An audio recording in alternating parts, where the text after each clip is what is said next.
Well, the first thing we start with that discipline, like you said, and that's just showing up every single day to do the work. And this is something that amazingly, I can't tell you how many different types of people I've worked with, whether athletes, let's just say athletes, who say that they want to get better. They say that they're serious about the game. And then you say, okay, well, just come to the park or the court or the gym or the whatever. Come here every day at this time. I'll be here. I'll work with you. And not even 2 weeks go by. They're not showing up anymore. I've had this happen so many times, and people say that they're serious, and they can see that I'm serious, and they can see that working with me is going to make them better, but they just can't show up. They just don't have the discipline. So that discipline is a huge thing. It's the foundational piece of everything that we do here. I don't care if I'm talking to a basketball player or a person who owns a 8-figure business. Discipline is the foundational piece of everything that I do and everything that we do. And me personally, forget professional wise. You are listening to the Bridging Impact Podcast, transforming leaders on and off the court with host, Coach Furtado. Without further ado, let's dive in. Hello, everyone, and welcome back to another episode of the Bridging Impact Podcast. This is my first recording of the 2024 new year. And we got a great guest for you all today. And our guest today is Dre Baldwin. Dre is the owner of Work on Your Game, INC. He is a published author. He played professionally overseas basketball and also walked on to Division III college level. Has 4 different TED Talks, and I'm really excited to have him pass on wisdom to you all so we can help transform our leaders on and off the court. So welcome to the show, Dre. Well, thank you for having me on. I'm excited for this conversation. I'm looking forward to it. How are you?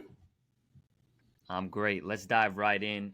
Obviously, basketball has made a huge impact on your life, and I really want to maybe focus the question a little bit more. So talking about the early days of your basketball career, what kind of impact did walking on at a Division III have for you and your ability to be an entrepreneur? Well, Justin, I didn't know. At the time, I didn't know. I can look back now and I can explain it. But for me, when I was walking on, as a matter of fact, the school that I walked on at is Division III now. But back then, it wasn't even that. It was, I guess they called it provisional Division III. It was something like that, where you could actually only play 2 years. The first school I went to, you could only play 2 years of sports. There was Penn State Abington campus. And Penn State has like 23 campuses. So I ended up going to Altoona, which was at the time a 4-year, and now that school that I had been at is now 4 years. But back then it was only 2 years. So the first thing I was thinking is I got to get the hell out of here, all right? Because I only got 2 years. I need to play 4 years, so I got to figure out where I'm going to go after this. So I knew I wasn't going to stay there. I said I got 2 years and I got to figure this out. Where can I go and hopefully let it be because of basketball? Because when I first went on as a walk-on, it's not like I wasn't even an invited walk-on. I was just a show up out of nowhere walk-on. So I had to figure out how am I going to play my way into a next basketball opportunity, which I didn't know how I was going to do that at the time. But anyway, to answer your question, as a walk-on, as you know, I mean, we were at schools that didn't have a ton of resources. It's not like you're some star as soon as you arrive on campus. I mean, you could play your way into being a star. I became kind of a big fish in a small pond at a D3 school for what that's worth. But for me, getting out of there, as I could see the light at the end of the tunnel my senior year, I'm like, all right, I want to keep playing basketball, but there wasn't anybody knocking on my door or calling my phone saying, hey, we have an opportunity for you to play at the next level. I had to go create that opportunity. So that's really when I tapped into the marketer and the salesperson, the businessman that has always been inside of me. And something I've always told athletes is that I'm not actually a basketball player. I'm actually an entrepreneur who happened to be able to play basketball. So I've always seen myself as a businessman, and basketball just happened to be my business for about 10 years. So hopefully that answers your question. Yeah, no, for sure. And that's a great place to kind of segue and go into. And I think it's one of the great components of sports is encouraging athletes to advocate for themselves, whether it's going to create an opportunity and a spot for yourself on a team, or you're on a team and you want to try and advocate for yourself to get more minutes in play time. I think whether you end up being an entrepreneur or you're working for someone else, like that's a really crucial skill. So can you talk about how, what kind of confidence you needed at that point? And was it an easy thing for you to do to go and market? Like, where did you even begin in that journey of yourself? Yeah. So to answer your second question, I had no idea what to do. I Yeah. had to figure it out. Yeah. Answer your first Right. question, what kind of confidence you needed, but you got to have a lot. And I don't even know if I would have called it confidence at the time. I just had a belief. And I guess confidence is belief, but I wasn't thinking of it as confidence. I was just thinking, I know I can if I can just position myself to have the opportunity. That's the way that I saw it. So I just need to find the opportunity. It wasn't ever a question of do I believe it. It was a question of, okay, you can believe all you want. What does it have to do with the actual outcome? Right. So that's what I was thinking. That's the kind of conversations I had with myself, was the reason why I had those kind of conversations with other people, because I talk to myself the same way I talk to others.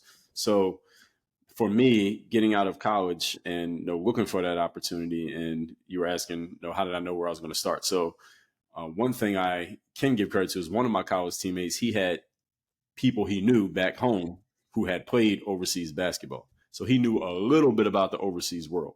And he said, okay, well, if you want to play overseas, like people like us, Dre, we're going to have to go to these exposure camps. I didn't know what an exposure camp was. He explained the concept. All right, so you go to this camp, and there's a bunch of guys who all think they're good enough to play pro, and you got to pay to go to it, maybe $100, $200, $300.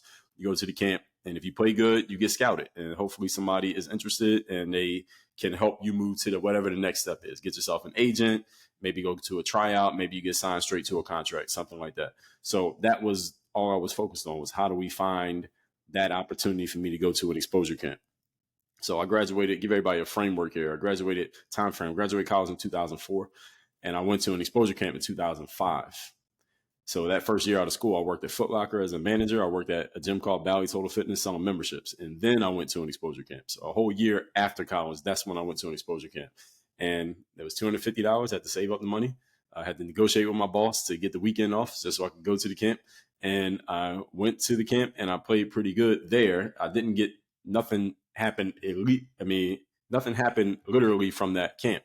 But then I went back home, and that's when I started trying to call agents. And I started calling agents to try to get myself on, because all I figured was go to an exposure camp, play well. I knew I needed to go to a camp that had footage, because I played at Division III school, and we allegedly filmed every game, Justin. But when I went back to my coaches and said, can I get some of the game film? It was nowhere to be found. And this is on VHS. So it's only one tape. This is not like it's online and everybody can just grab a link. It was one tape. So if the coach gave away that tape to one of your teammates, the tape's gone. Right? So that footage, that dunk that you had, it never happened. Right? There's no proof. So I had a lot of nice dunks in college, but there's no proof because the tapes are gone. So I needed to go somewhere where I could get some footage of me doing good on the court that was mine, that I could use and I could leverage it. So the first thought was I need to go to exposure camp and get footage. So I did that. Went to exposure camp, got footage, had some nice plays. All right, I got that, check. Now I got to get an agent, because I'm probably going to play overseas, not like the Lakers are calling me. So I'm going to play overseas. So now I got to get an agent. Now, again, usually this is a sports show, so athletes know agents usually call you. Right? You got a bunch of agents calling you. You got to pick one and let them represent you. Well, nobody was calling me, Justin. So I had to call them. All right, so I called the agents. So I went and Googled basketball agents, and whichever one I found who had a phone number, I called them. So I called about 60. I got in touch with about 20 out of that 60. And out of that 20, they said, let me see what you got. So I had to send copies of that VHS tape.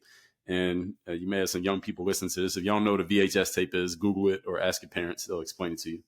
It's like YouTube, but it's a physical product. All right, so that's basically what it is. So I was sending copies of that VHS tape to these 20 agents. Of those 20, one of them I was able to get back in touch with after they got the tape, and that guy said, I will represent you. So again, this is the exact opposite of how it normally works. Usually the agents call you and you pick one. I called them and tried to get one of them to pick me. So I got the agent, and that was the second piece, check.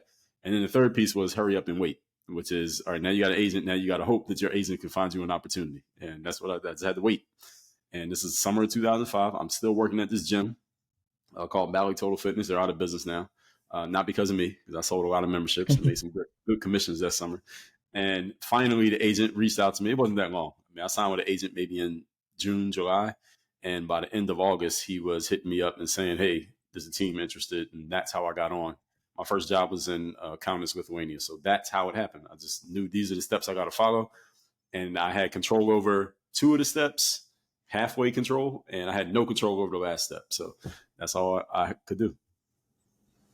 That patience and persistence, definitely the persistence. Yeah. I mean, kind of reverse engineering what usually happens, right? And I think one of the things that I hear in there, I mean, you're calling 60 agents. That's taking a lot of time. It's taking initiative. And if you really want Yeah. something, right, if you really believe in yourself to, take that initiative and make those calls, and then only hearing back from 20, right? It's like when you're shooting from deep, right? It's like a 33%, 20 out of 60. So being able to handle, that rejection, did you have mentors and people, or when you were working with yourself and talking to yourself, that 20 out of 60, how did you not let those, kind of rejections get to you? Good question. So, one note on the calls, I was doing it. Good thing is I had a sales job, so I was making those calls to the agents on company time, right? So it wasn't in Yeah. my personal time. I did it while I was at work. So I was going to the phone room and call people. But as far as your question again was what? My question is just like, how did you handle that? And I'm sure the sales jobs help prepare you for that, but how do you handle those Yes. rejections of not hearing from 40 out of the 60 agents that you called? Okay. Well, by this point, I'm 23 years of age, so I didn't start playing basketball until I was around 14. Now, I had actually tried to play basketball when I was about maybe 10 or 12. My mom would send me to the local rec center to try out for the youth team, and I never made any youth teams. I never got past the first day because I couldn't play. I had no ability. I couldn't dribble, couldn't make a layup, nothing. Yeah. So I was used to getting rejected. I got cut from more teams than I made. Right. So by the time I was graduated college, I had gotten cut more times than I had actually made a basketball team. So I was used to the rejection, and I realized by deductive reasoning, Justin, that a lot of people, they get rejected one time trying something and they never try it again. And later on, I read Napoleon Hill. He actually said this in one of his lectures. How many times do you think the average person tries something? He said it's between 0 and 1 time, because most people try Yeah. things 0 times and they just talk themselves out of it. And then everybody else tries 1 time, and if they don't get it, they quit. So the average is somewhere between 0 and 1. So I realized that if I just try it out more than once, try anything more than once, I'm going to have less competition. Doesn't guarantee I'll make it, but I have a lot less competition. So I was used to the experience of not making the team, but I was not deterred by it because I got cut at the 10 years old, 12 years old. Then at 14, I made the team. Then I got cut freshman, sophomore, junior year of high school, senior year, I made the team. Then I went to college and I made the team the first try. So it was like, I'm getting better. All right. It wasn't like I was setting the world on fire. I wasn't in the Hall of Fame yet, but I was getting better. I could see that I was improving even as I was moving up levels. So when I was calling those 60 agents, I understood the math. You only need one. And this is something that I tell even entrepreneurs to this day. And many times when we're doing stuff, you only need one. I don't need every girl to like me. I just need one. Right? I don't need every basketball coach to like me. I just need one, because you only play for one team. Right? I only need one agent. So I'm calling 60. Out of these 60, if I can talk to them and show them what I got, I mean, I know I look good on this tape. So if I can just get them to look at the tape, I can get something to work here. So that was my mindset. I didn't care about the ones who didn't call back. I'm just thinking about the ones who did. Now, how can I convince one of these guys to represent me and just get me in a gym where I can prove that I can play? That's all I needed. That's all I was looking for. Yeah, that's so true that most people only try things 0. A lot of people don't even try, or Right. they try it once and then they never do it again. And like, that's such an Exactly. important, life skill. And that's what I talk to a lot of my athletes that, number one, either get cut, right? Because that's an important part of my Mm-hmm. story too. I was cut from my varsity basketball team my junior year, and a lot of my Mm-hmm. friends that I played basketball with, they made it. And Right. that gave me the work ethic to that summer. I dedicated so much time and craft into just making the team. I didn't even really care Right. about playing time. I just wanted to make the team. However, I feel like that process Exactly. really influenced me to become a coach today, right? Like, I learned how to learn the skill of becoming a better basketball player. And that's the next question I wanted to ask you, is like, how did you kind of train yourself to, handle failure? You can't just, get cut and then never try again and wait to train until the next season, right? You have to, continue to develop those skills. So, how did you train yourself and develop your skills, even though you weren't making the teams? Yeah. So the first thing is, by the time this comes out, my birthday is early February. So I'll be 42 years of age by the time this comes out. So I grew up in the 90s. All right, so this is not like I'm coming to the park with my phone and I'm looking up a drill and then putting my phone Right. down and doing the drill. This is, you got whatever's in your head and whatever you can figure out. My parents were not athletes. Didn't have any brothers teaching me basketball. None of the neighborhood coaches took me under their wing. This was me on the court, asphalt, outside by myself, and just figuring it out. That's literally all I did from age 14 to age 19. Because when I was 19, that was after my freshman year of college, and I finally had access to an indoor gym for the first time in my life. consistently, access to an indoor gym. So for me, developing my game, it was just literally going to the park and just trying stuff out. Or I might be at the park on Tuesday and I see one of the older guys do something. I say, oh, that's cool what he did. And then I would try to remember it. Again, it's not a video, just remember it. Come back to the park the next day at 12 in the afternoon when nobody's out there because it's too hot for everybody else in Philadelphia. And I would just practice by myself, just learning. I knew I had to learn how to dribble. I had to figure out shooting, and I had to learn to make a layup. And I noticed that the local coaches, they would always tell the players, all right, you're right-handed. You got to learn how to dribble with your left hand. All right, you can make a layup with your right hand, but you got to learn how to do it with your left hand. So I would always practice both sides equally, so I could be just as good with I'm right-handed, so just as good with my non-dominant hand as my strong hand. So let me learn how to dribble. Let me work on my outside shot because I saw that was a thing that played well on the playground. Be able to drive to the basket and make layups, and then of course you want to learn how to dunk. Now I'm 6'4", so I was often taller than a lot of my peers. So it was like, oh, you can't dunk. All right, so I was always wanting to learn how to dunk. So for me, it was just developing those basic abilities. And one of the things that I came up with was just a ball handling series. So I just figured out all the basic ball handling movements that you need to do. And I just came up with a little series, and I would just do that series every day for about 10, 15 minutes. And I realized if I just keep doing this consistently, I'm going to get better, because I saw that I was getting better just from this random, no structure practice that I was doing. So if I could put some structure to this, maybe I'll actually become seriously good. And that's all I did. And luckily it worked. Yeah.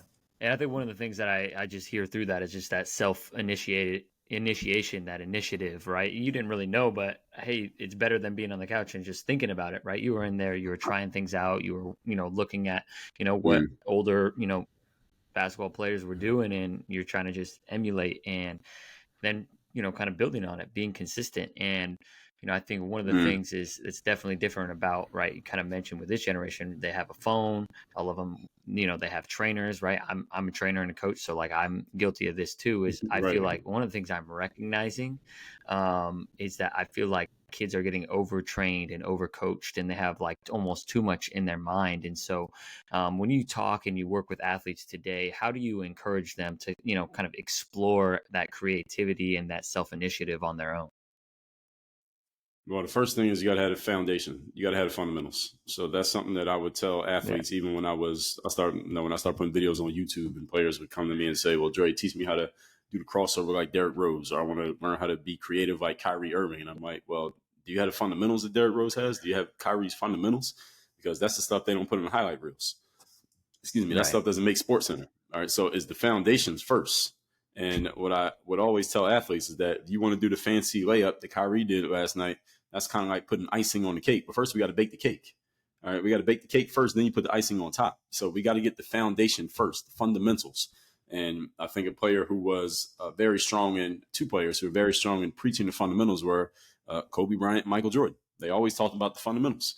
Kobe talked about it a lot. He's more contemporary. More players today probably would recognize Kobe than at least have heard of Jordan, but they didn't really see him.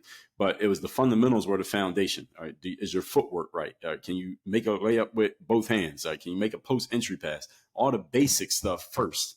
Then we put the extra stuff on top of it. So for me, it's always about the fundamentals and the basics, and being. You had to. I don't know if it's you have to love it, but you got to be willing to do it. Let's just call it that. Now, it may not be love, but you got to be willing to do it. So, for example, I don't play basketball anymore, but I go to a boxing gym and I have a boxing trainer. I'm not trying to be a pro boxer, but I just want to get training, so I have something to do athletically. I need a target. And sometimes we just do drills. It's just drill after drill after drill, do the same drill over and over and over again. And sometimes that can get monotonous. But if you're not willing to do that monotonous work, then you'll never get to the point where you can do the Floyd Mayweather combination that you see on TV. All right. You can't get to there without the fundamentals. So you got to have the foundations of anything that you do, whether it's basketball or anything else. Fundamentals come first. The fancy stuff comes last. Yeah, I love that. And, one of the things that I heard at a camp that really helped me develop my skills was you have to fall in love with the boring, right? The monotonous work, the fundamentals, the, defensive techniques, and certain things that they're not going to end up on a highlight tape, but they will help you get more play time and give you an opportunity to create a highlight tape. Because if you don't have those fundamentals, you don't fall in love with the boring. you won't get there. So I think that's a really great point. And so, while we're sticking with the fundamentals, I'd love for you to share a little bit about what are some of the, the fundamentals of your entrepreneurship and life and leadership principles that you learned while you were playing overseas after reflecting on that experience. Man, so yeah, I wasn't even thinking about being an entrepreneur while I was playing overseas, but I guess I kind of was being one because I had to sell myself so many times just to get the next job. Like I never had a contract that was more than one season, right? And every time the season ended, I was like, all right, how am I going to get the next job? That's how it was for me. I'm not saying every player overseas is like that, but that's how it was for me. So I was always having to market and sell myself. So for me, it started with the foundation of mindset, and those mindset pieces are discipline of showing up every day to do the work, confidence to put yourself out there boldly and authentically, mental toughness to continue showing up, doing the work, putting yourself out there, even when the success you've expected to achieve has yet to occur, and personal initiative of being a go-getter who makes things happen instead of waiting for things to happen.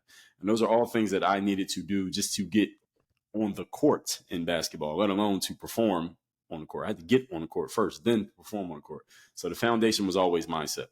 Then the next thing is a strategy, which we kind of have talked about in the questions that you asked here, Justin, which is, all right, I'm a nobody player out of a D3 school. Nobody's checking for me. How am I going to get overseas?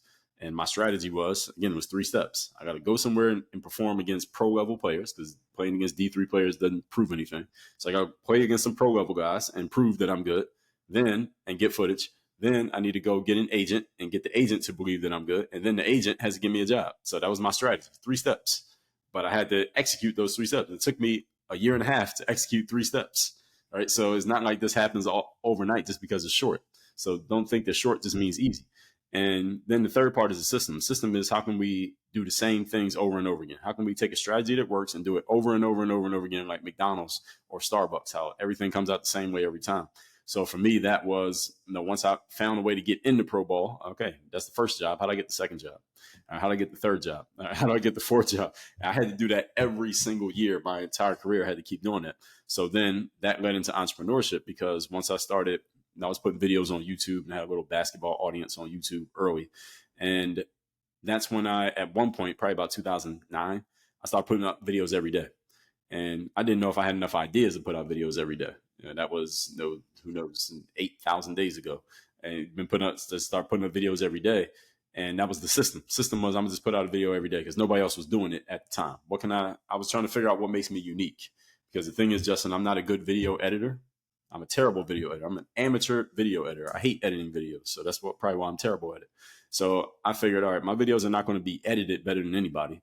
So what can I do that's going to make me stand out? Because I'm not going to learn to edit videos. It gives me a headache. So what I'll just put out my average edited videos. I'll just do it more than everybody else. I'm just going to beat people on volume. And that's what I did. That's all I did. And then those videos led into people going and buying my programs. Once I started making programs that were $4.99. That's where I started as an entrepreneur, $4.99, selling dribbling programs and shooting programs. And I just made a program for every skill that I knew. And eventually we had hundreds of them. So that was the system. And then the last part is the accountability. We just got to make sure that the person's doing their job and that the system is doing its job. So for me, the reason I was able to put out videos every day because I was in the gym every day.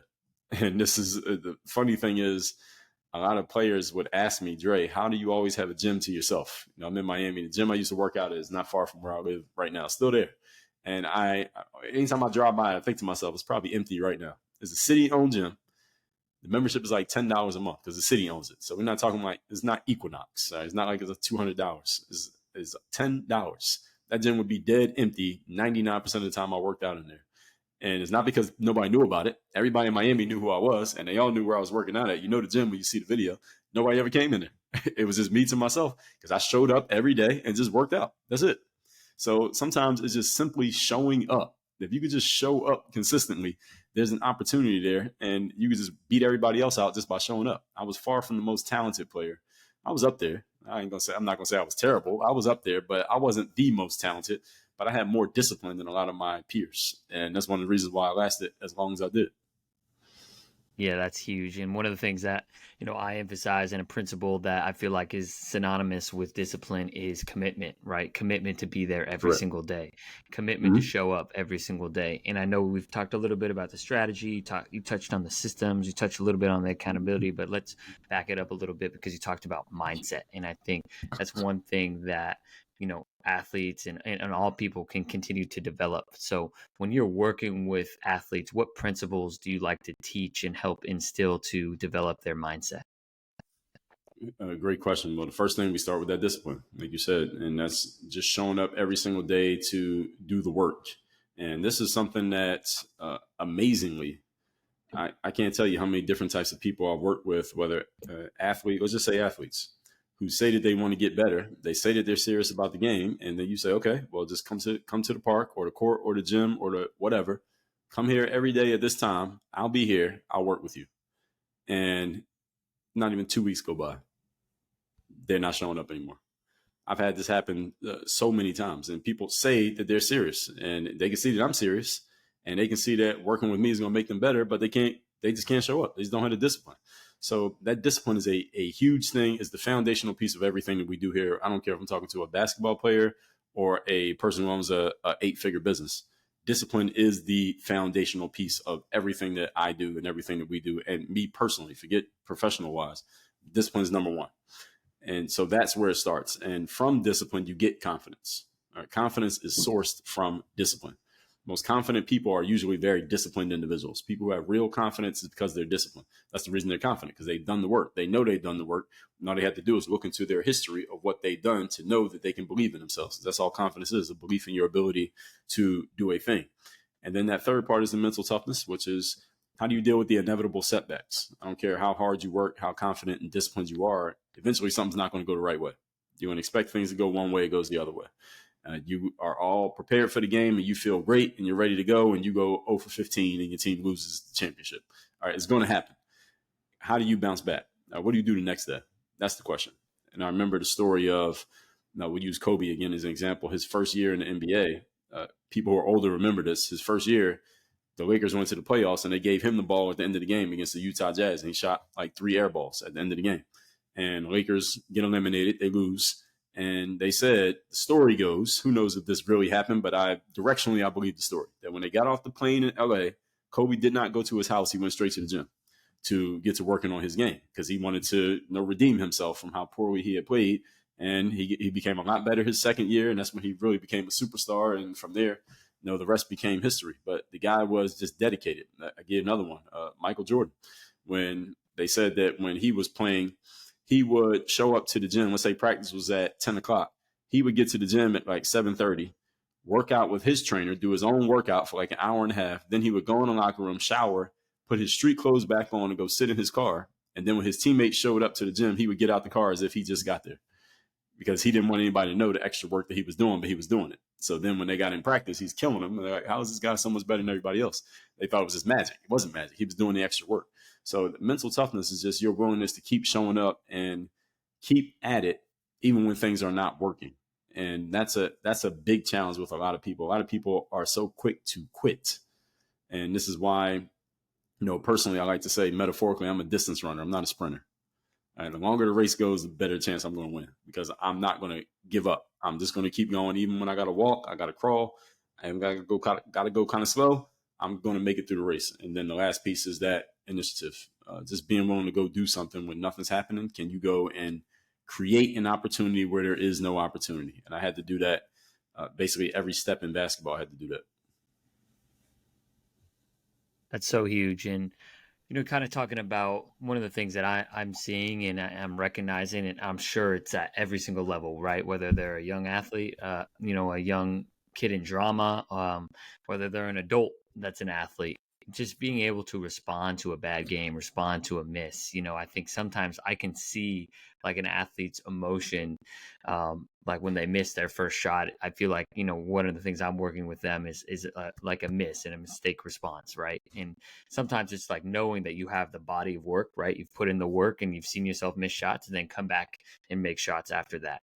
But not letting a miss and a mistake just take you mentally out of the game, whether it's 0 for 5. And I feel like that is the ultimate, mental toughness and discipline. And so do you have certain strategies? Do you use, kind of keywords, or you just kind of exercise that you were just like, this is just something, this is going to be a part of me? And maybe that's the mindset. It just becomes a part of your identity, that you're someone that's going to be a marathon runner versus a sprinter, and someone who's going to wait on the sideline when things aren't going well. So for me, it comes down to what we call mental conditioning. So same way in sports, I'm sure as a coach, your players do conditioning drills, right? Right. So as a player, I used to hate when the coach would come. Sometimes we had practice and the coach would come out. And he would say, today we're going to do a conditioning practice. So there's going to be no dribbling, no shooting. We're just going to run. Yeah. And all we're going to do is run. And then we would do suicides or what some people call running lines and back and forth and sprints, full court sprints and all that stuff. But the reason you do the conditioning is so that when you get in the game, the fatigue doesn't slow you down as much. And mental conditioning works the same way. Well, a lot of people think conditioning means you don't get fatigued at all, but that's not true. If you sprint up and down the court 10 times in a row, I don't care, you could be the best athlete in the NBA, you're going to feel fatigue. The question is, how long do you need to get over the fatigue before you can sprint all over again? And the better condition you are, you only need 30 seconds as opposed to 30 minutes, or for some people, they might need 30 days. So that's what the conditioning is about. Mental conditioning is the exact same thing. When something doesn't go right, it's not that you're not going to be upset or pissed off or disappointed. It's how much time do you need to recover before you can get back out there? Some people need a month. Some people, it destroys them for the rest of their careers. Other people, okay, I missed my last 3 shots, but this 4th shot is going in. I haven't made anything all game, but you know what? We're down to the last shot. I'm going to make this one, and we're going to win the game. I'll give you an example here. I'll use Jordan again. They were playing the Miami Heat in '97 Eastern Conference Finals, and Michael Jordan was having a terrible game. It was Game 4. They were already up 3-0. And this video is on YouTube, and players should look this video up. It's one of my favorite Michael Jordan games, and the Bulls lost this game. It's still one of my favorite Jordan games. He was like 2 for 22 in the 4th quarter. He's not making anything. And again, they're up 3-0. So if they lose, it's not a big deal, right? But in the 4th quarter, this guy just catches fire. And anybody who watched Jordan, you know. And he just starts killing the Miami Heat in the 4th quarter. And it's in Miami. And the crowd is almost like a Chicago crowd, because every time he scores, the crowd's just going crazy. Like, did we believe what we're seeing? And he brought them all the way back. They were about to win. They didn't win the game. It got close. They ended up winning the next game. Then they won the championship. But the whole point is, he was having a terrible game. And most players, and I heard Kobe say this, that if I go 0 for 10 as a failure, I'd rather go 0 for 30. So if I go 0 for 10, that means I stopped shooting. I lost my confidence. But I'd rather go 0 for 30, which means I kept trying. And it was the same thing with Michael Jordan. Are you willing to go 0 for 30? That's the question for anybody who listens to. Are you willing to go 0 for 30? Most people aren't willing to, because they would get very self-conscious after the first 10. So that mental toughness is a big thing. Yeah, that's huge. And that, I feel like that's a super skill that separates, the 99% from a 1%er, right? Someone who's just so willing to have so much self-belief and confidence. And so you talked about, obviously, a lot of confidence comes from the work, right? Me and you both were probably not super confident video editors, right? If we were going to go to work and, National Geographic gave us a project and said, you have to edit this video and you can win $100,000, we're probably not feeling great about ourselves. So we have to do the work, right? No one can be confident at everything they do. But what are other key components to developing that confidence and that belief in self? When it comes to the conditioning, one thing I have people do is write it down. So write down all the goals that you want to achieve. Those are your outcomes. Then write down all the things that you would need to do to achieve those outcomes. And then write down what type of person you need to become in order to do that stuff. So it's having, doing, and being. And you need to have all 3. What are my outcomes? What are the actions? And what type of person do I need to be? And then you execute in the opposite order. So it's be, do, and have. So you got to become the person in your mind first, then you go do the actions, and then you go get the results. But a lot of people do incorrectly, Justin, is they start with the actions. They go say, okay, what did this guy do? What's this guy doing? What did my coach tell me to do? And then they go do stuff, and then they see if they got the result. If not, they go do more stuff. And most people spend their whole lives in this cycle. Doing stuff, did I have the outcome? Do stuff, let me see if I got the outcome, do more stuff. They just do that their entire lives, and it's not working out. It's because they are missing an element of the formula, which is, who do I need to be as a person? And that's about your mindset, your aura, who you see in the mirror, who you really believe that you are. And when you believe yourself to be a certain type of person, you take actions that are aligned with that type of person. So if you say, I'm going to be the best conditioned player on my team, that means you go to the track and you do sprints so that you can be in game shape before practice starts. If you say, I'm going to be the best free throw shooter, that means you stay after practice and you make 100 free throws every day. If you say, I'm going to be the best ball handler, that means you keep working on your ball handling. So when you get in the game and there's full court pressure defense, you can bring the ball up the floor and get the ball into initiating the offense without turning it over or dribbling the ball off your foot. So you do actions that are aligned with the type of person you believe yourself to be. The challenge for a lot of people, Justin, is that they never think about who they believe themselves to be. So their actions are going in all different directions, and they wonder why their outcomes are so random, because they have an inaccurate formula. So the formula is, again, who do I need to be as a person? Write it down. What do I need to do when I'm being that person? Write that down. And then what kind of outcomes I'm going to produce. And many of your outcomes need to be measurable. They need to be clear that you can check a box, say, I did this, I didn't do it. So that's the mental conditioning part that even when I'm working with people who are not athletes, is one of the first things that we do. That makes a ton of sense, because I'm actually thinking about, as you're talking about that with myself, right? Like as a business owner, as a podcaster, as a coach, right? What kind of coach do I want to become, right? What type of business owner, what kind of leader do I want to be when I'm running camps? And do I want to, kind of be a traditional camp, or do I want to have it be an innovative camp? What kind of interactions do I want to have with the parents? And I think that's one thing that I've actually been thinking about recently in this 2024 year. When you decided to, become an entrepreneur, you're making all these videos and you committed to that volume.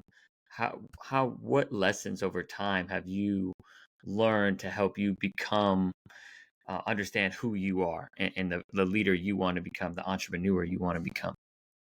I think that all kind of came naturally to me as I kept putting the material out. So I was kind of creating myself as I was putting material out there. So I got on the internet way before it was cool to just be putting content out there, like 2005.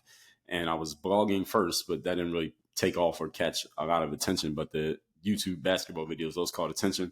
And then I started blogging about my experiences playing overseas. And just the more I kept talking, the more I kept developing my voice. So I tell people these days, because I work with a lot of entrepreneurs who want to be like authors and coaches and professional speakers, is you got to find your voice. You got to find your angle. What is your approach? When you walk in the room, what should people know that they're going to get if they heard you before?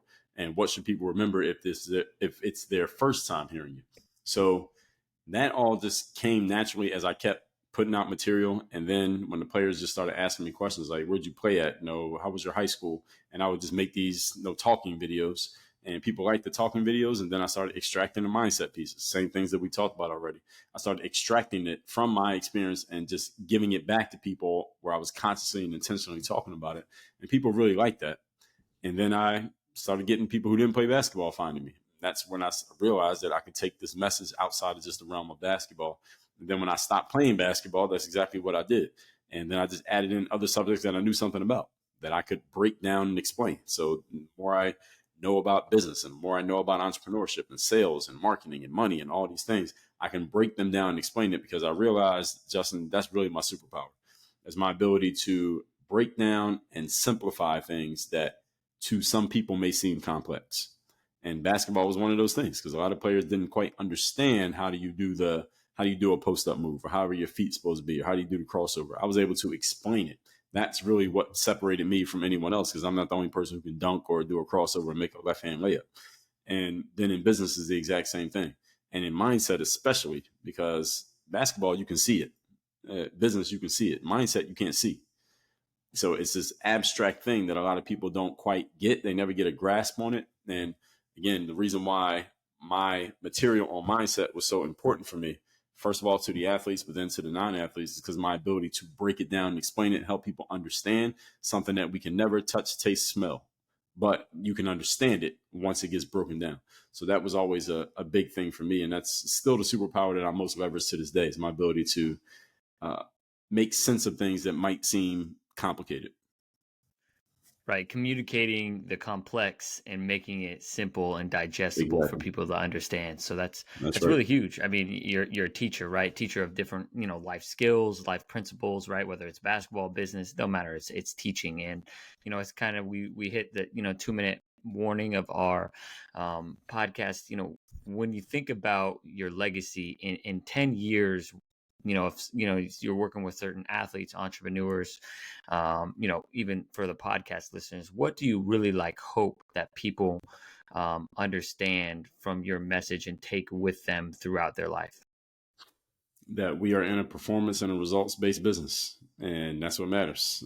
And that's the reason why I love sports. Sports has a scoreboard, and At least in basketball, baseball, football, hockey, we got scoreboards. So there's one thing I don't like about boxing is that if it goes distance, it goes to the judges. I don't like that. I don't like anything that comes down to a subjective opinion. I like things that come down to just black and white. This team has this many points. This team has this many points, and there's no argument.